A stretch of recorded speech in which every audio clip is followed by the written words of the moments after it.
Okay, Wanzo. Apa tak habis tu? Carry forward kuota data 100% hotspot. Oh, 44 GB. RM59 je tu. RM89 pada berapa lagi? RM49. Sebelumnya harga RM54 tapi sekarang dah masuk balik. RM53. And okay.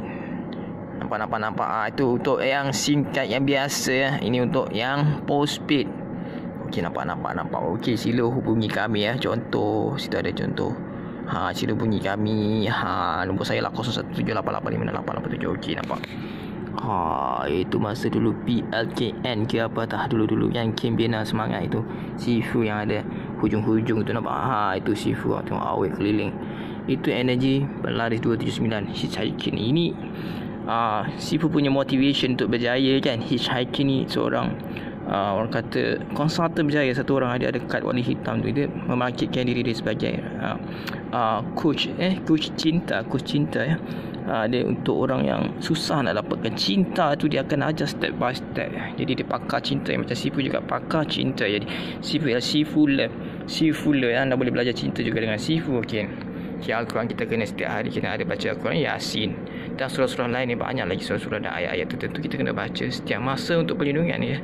Di zaman-zaman akhir zaman kita tak tahu 10 ke 100 tahun lagi, 1000 tahun, tapi kita rasa anda yang lebih kurang 3-4 tahun ke atas dah mula perubahan akhir zaman kita kena baca banyak Al-Quran dalam minda dan otak, dalam perasaan kita pun kena ada Al-Quran, sentiasa ingat Al-Quran. Okey, nanti Allah akan ingat kita walaupun kita tidak bekerja, kita ada sesuatu yang mendatangkan wang melalui bisnes kita, melalui apa-apa saja.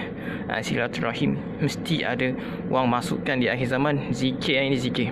Zikir maka wang dalam bisnes kita masuk dengan mudah. Kita kena berzikir selalu, jangan terus fokus pada satu-satu bisnes 24 jam kerja kat pejabat tapi anda tidak menghasilkan wang. Anda hanya hasilkan 1,000 hingga 3,000 sebulan, tapi itu tidak dapat mengenyangkan anda, tidak dapat memenuhi segala yang anda mahukan dalam hidup anda ataupun perbelanjaan harian anda. Jadi anda kena betul-betul takwa pada Allah, iaitu kena baca Quran dan hafal.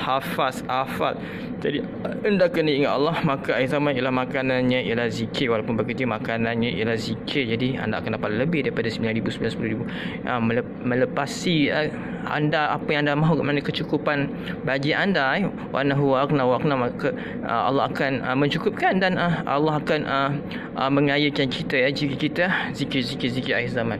Jadi zikir akhir zaman ialah kita baca Al-Quran banyak-banyak di samping solat-solat tertentu. Itu juga adalah zikir yang mengingati Allah, ialah zikir. Jadi saya iklankan sikit tentang mengingati Allah ni supaya Allah bagi saya kredit ke akhirat nanti kerana membantu agamanya, menaikkan agama, menciarkan agama, mensiarkan ini macam iklan, mengiklankan agama dia, menaikkan agama, menaikkan nama Allah, menaikkan orang kata belagak yang dia cerita pasal agama, tapi kita menaikkan nama Allah tu sendiri, kita letak ke atas, menyelagakkan Allah tu, maknanya kita menaikkan Allah, maksudnya kita bukan menaikkan diri kita sendiri, kita menaikkan nama Allah.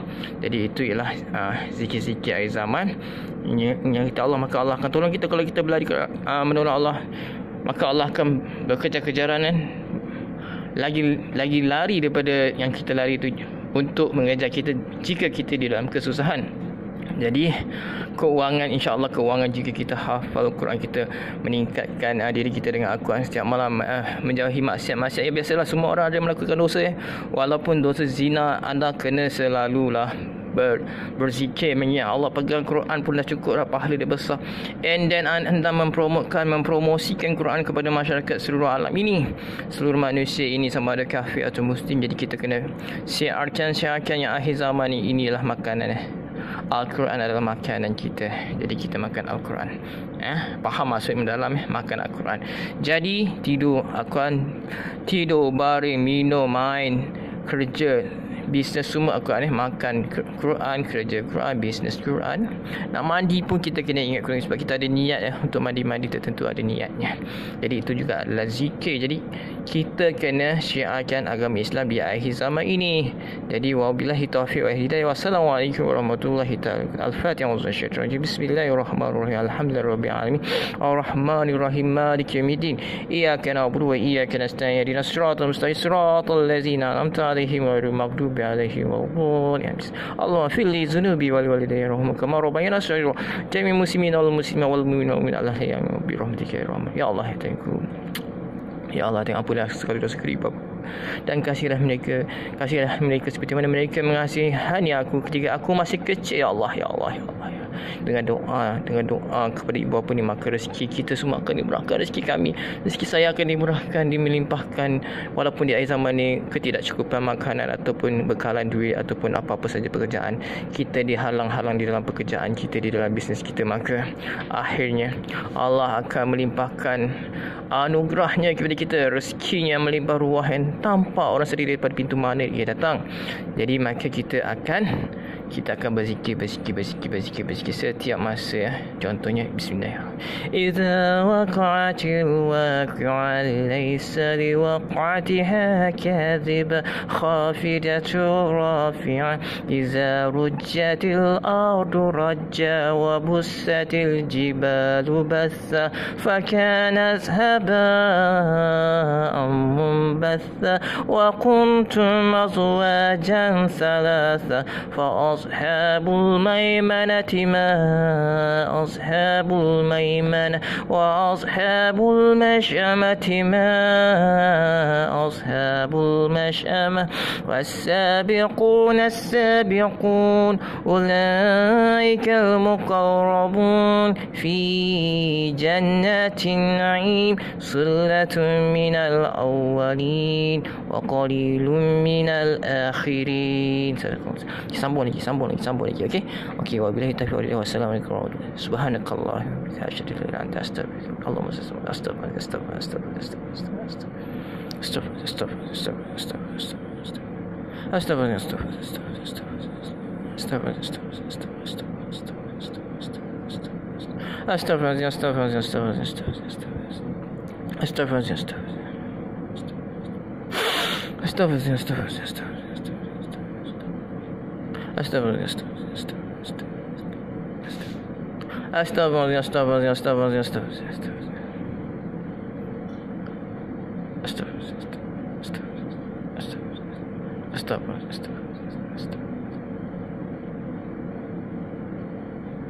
Bacalah astagfirullahaladzim 70 hingga 100 kali, ataupun baca selawat Nabi 70 hingga 100 kali. Allahumma salli ala Muhammad 70 hingga 100 kali.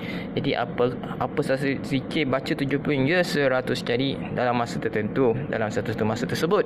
Jadi anda akan sentiasa ingat Allah dan Allah akan ingat kamu walaupun kamu tak makan macam saya makan, insya-Allah. Dan saya puasa hampir setiap hari supaya rezeki saya dibakar oleh Allah Taala.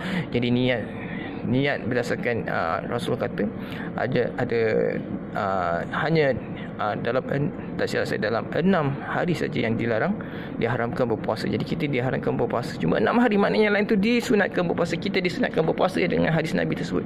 Kita disunatkan berpuasa di seluruh yang lain tu, walaupun kita sudah puasa 6 seperti sepanjang tahun, tapi kita double triple kan dengan puasa-puasa sunat yang kita double triple kan dengan Isnin Khamis lagi, dengan sunat-sunat yang lain, dengan sunat 13, 14, 15 kan. Jadi dengan sunat macam-macam lagi ada. Jadi pastikan tidak berpuasa di hari yang diharamkan berpuasa. Jadi insya-Allah rezeki anda melimpah. Tengok, melimpah ruah. Sifu duduk di rumah, ini buktinya sifu duduk di rumah, tapi rezeki sifu Allah limpahkan. Rezeki di mana-mana sifu pergi ada makanan ya, ada tempat tinggal, tempat duduk, tempat berteduh tidak terkena macam kata bala bencana, insya-Allah yang besar-besar tu insya-Allah tak kena. Kereta diberi, rumah diberi, pekerjaan diberi. Jadi sifu sentiasa diberi ada berat oleh Allah Subhanahu Wa Taala. Jadi kita kena bersyukur, syukur. Alhamdulillah, banyak kali 70 hingga 100 kali syukur. Alhamdulillah. Jadi insya-Allah Allah akan tambahkan lagi dengan nikmat yang kita syukuri tersebut, dan Allah akan tambah lagi dan lebih lagi. Kalau kita kehilangan satu nikmat itu, adalah Allah nak ganti dengan 10 kali ganda hingga 100 hingga 700 ribu, 700 kali ganda ataupun 700 ribu. Allah mungkin nak bagi penthouse ke, nak bagi rumah yang baru ke, rumah sewa ke, yang kemas lagi cantik ke, apa ke, kereta lagi besar, Mercedes Benz ke. Walaupun di akhir zaman, walaupun esok hari kiamat, Allah akan sempurnakan nikmatnya pada kita semua. Jadi kita jangan risau, kita berbuat baiklah pada semua orang, semua manusia, dan kita jangan berdendam. Dan kita doakan Al-Fatihah untuk mereka yang mendendami kita, yang buat jahat kepada kita. Kita Al-Fatihahkan kepada mereka, sedekahkan dan hadiahkan Al-Fatihah kepada ibu bapa mereka, insya-Allah. InsyaAllah mereka mendapat kebaikan daripada kita dan Allah Subhanahu Wa Taala. Dan banjir-banjir yang berlaku baru-baru ini semua sebab kita lalai. Saya dapat dah sedetik-detik bila ada hujan ranya-ranya tu, saya rasa tempat ini ada banjir ni. Memang betul. Bila tengok balik tarikh-tarikh tertentu tu, yang saya tengok kucing tak ada lah hari ni. Saya nak bagi makan kucing. Imam Mahdi di zamannya kita kena bagi makan kucing. Jadi Nabi kemungkinan besar Imam Mahdi akan berpesan kita kena bagi makan kucing. And then itu ada berapa ulama kata, Nabi kata jadi kita kena bagi makan kucing di zaman Imam Mahdi. Jadi ini dah zaman Imam Mahdi sebenarnya, sebab ikut perkiraan ulama-ulama Islam kita di dalam zaman Imam Mahdi. Jadi walaupun dia belum hadir secara nyata, secara berdepan, dia mungkin hadir secara di belakang tabir lagi. Jadi kita boleh beri makan kucing.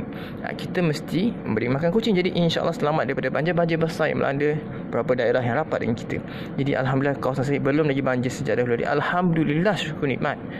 Tahun 74 dulu, 70-an tu ada banjir di salah satu kawasan tempat tinggal nenek saya, moyang saya, bapa saya. Jadi belum lagi kena pada saya, sebab insya-Allah amalan-amalan mereka ni mengerti banjir tersebut. Jadi mengambil tarbiyah daripada banjir tersebut ialah kita mestilah mengelakkan maksiat-maksiat yang berlaku.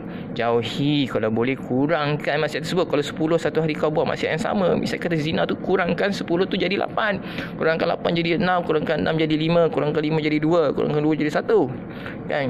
Jadi anda boleh kurangkan sebab Allah kira anda berusaha untuk mengurangkan maksiat. Gunakan cara-cara seperti puasa, kan? Jadi anda bila berpuasa, anda kurang untuk aku berpuasa hari ni, aku tak dapat berpuasa tu maksiat.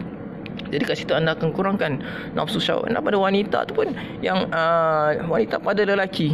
Jadi sebab akhir zaman ni kita dengan makanan-makanan yang kotor atau tak bersih atau sampah yang kita beli production yang 3 tahun punya due date padahal dah basi.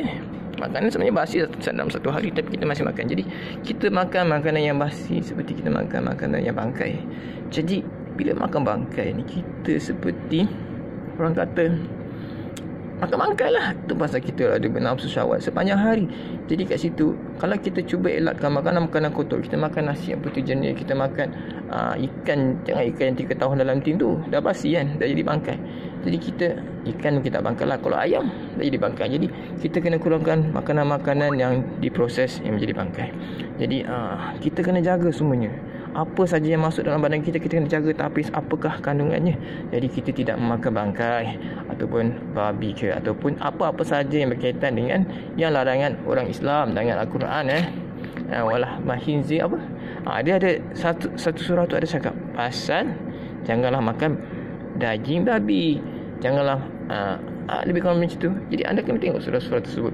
Jadi akhir zaman ni saya nasihatkan diri saya sendiri dan juga anda semua supaya kita sama-sama tarbiyah diri kita sendiri supaya mengingati makanan yang bersih, jauhi zina atau kurangkan perzinaan, ataupun kurangkan pergi ke hotel-hotel bersama boyfriend, girlfriend, ataupun buat maksiat dalam kereta-kereta. Jadi kita sentiasa bawa muhrim seperti anak-anak ke, yang mana janda bawa anak-anak, yang mana masih single bawa adik-adik lelaki atau adik-adik perempuan. Jadi kat situ kita akan ada peneman atau muhrim ke mana saja kita pergi. Seperti kita pergi ke haji, kita kena bawa muhram supaya tidak berlaku perzinaan.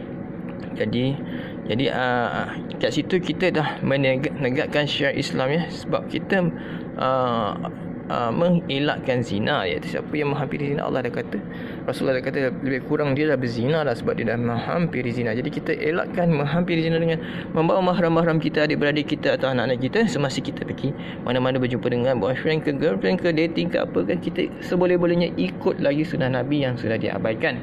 Jadi setiap kata-kata kita adalah berdasarkan kata-kata Nabi. Tak, kita punya idea, kita punya perbuatan, kita punya pemakanan, kita berdasarkan kata-kata Nabi. Utamakan makanan muslim sebab jauhi daripada berkawan dengan orang kafir, jauhi dengan berkawan dengan orang Yahudi. Mak berkawan tak boleh. Ini kan buat bisnes dengan mereka, buat satu joint venture bisnes dengan mereka pun sebenarnya dilarang oleh Rasulullah dan Al-Quran ni, dilarang sama sekali ya, joint venture bisnes. Nabi bila melawat orang-orang Yahudi mati, maka Nabi berdiri sesama orang Yahudi, dan Yahudi kata dia pun ikut kita. Jadi Nabi pun duduk. Maksudnya bila orang Yahudi berdiri, kita duduk. Maknanya kalau dia suruh buat sesuatu tu, kita jangan ikut, kita buat yang berlawanan arus dengan mereka. Jadi itulah attitude akhlak orang Islam pada orang yang bukan Islam, sebab kita kena berlainan dengan orang yang lain. Kalau kita tengok Sami Buddha, cara cara dia bertafakur ke apa, kita jangan ikut. Kita ikut cara kita bertafakur, kita berfikir, kita bersembahyang. Kita kena lari daripada cara mereka. Sebab cara kita dah perfect. Sebab Nabi dah ajar, Nabi akhir zaman, Nabi ketua segala Nabi-Nabi tu. Kalau agama-agama lain dibawa oleh Nabi-Nabi lain, kita ialah bangsa umat ketua Nabi-Nabi keseluruhannya. Kita pula Nabi kata sama dengan Nabi-Nabi terdahulu. Kita ni umat Muhammad ialah pangkatnya sama seperti Nabi-Nabi terdahulu. Kalau kita bermukminin, bertakwa macam ni, kita menegakkan syiar Islam tu, jadi kita setaraf Nabi-Nabi mereka. Jadi itu kata-kata Nabi Muhammad SAW. Jadi kita jangan anggap kita insan yang lemah, kita umat yang lemah. Kita setaraf dengan Nabi-Nabi Bani Israel. Jadi kat situ umat-umat ataupun Nabi-Nabi zaman dahulu pernah berkata dia nak jadi umat Muhammad. Jadi berapa orang saja yang menjadi umat